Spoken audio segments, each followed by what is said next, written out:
All right, let's talk that weather forecast today, Thomas. It looks like the fog is not as bad as we thought it would be. Yes, so the fog coverage, we know it's present in a few spots, but because it's not looking nearly as widespread, and honestly, the initial reports we're getting this morning is, at minimum, it's not as bad as it was compared to yesterday.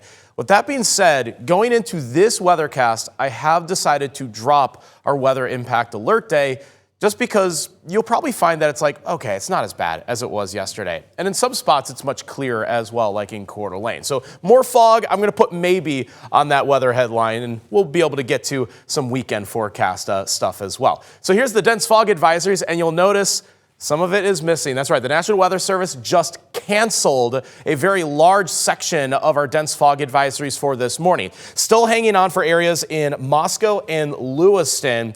But aside from that, it was canceled for Spokane and Pullman. Now, the visibility at the airport is still at 1/8 of a mile. Does look like the West Plains of Spokane may still be retaining a bit of that patchy but dense fog, but it was not as widespread to warrant those dense fog advisories, especially from downtown Spokane. And like I said, even through Colfax and Pullman, those camera images did not look nearly as bad. Here's what I was scoping out on the traffic cameras along I-90. Here's that Freya Street exit region, and visibility looks absolutely just fine. Yeah, you can tell there's some low cloud cover, but that's not fog. But over by the Medical Lake exit, there is still some foggy conditions. Again, West Plains of Spokane appears to be the only trouble spot this morning. Now, it may not be nearly as thick in terms of the fog, though the cloud coverage today will still keep us fairly cold. I think like yesterday, that cloud will just hang above our heads for a little bit longer and deeper into the afternoon. Because of that, our temperatures still feel like they're stuck in the mid-30s. Now, as I look at the weekend forecast, the initial thought was more fog is possible. However, because today's fog just feels like it's less, what I think is happening is that the moisture is just running out at this stage. All that melting snow has been the primary moisture culprit and supplying that moisture. I think it's going to run out for Saturday and Sunday.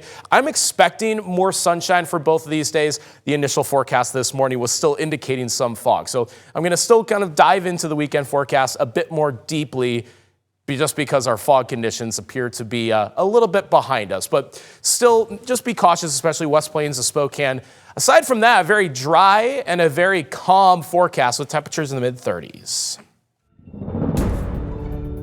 And now, the KREM 2 Weather Impact Snow Report, sponsored by Schweitzer, the region's largest resort. So for our snow report, like yesterday, you will definitely find some sunshine if you're heading up towards the mountains, though our drier and calmer weather pattern means that we haven't seen any fresh powder recently. So the bases are still a little bit low for the season, but workable, as most of our ski resorts are reporting between 1 to 2 feet of snow at the bases.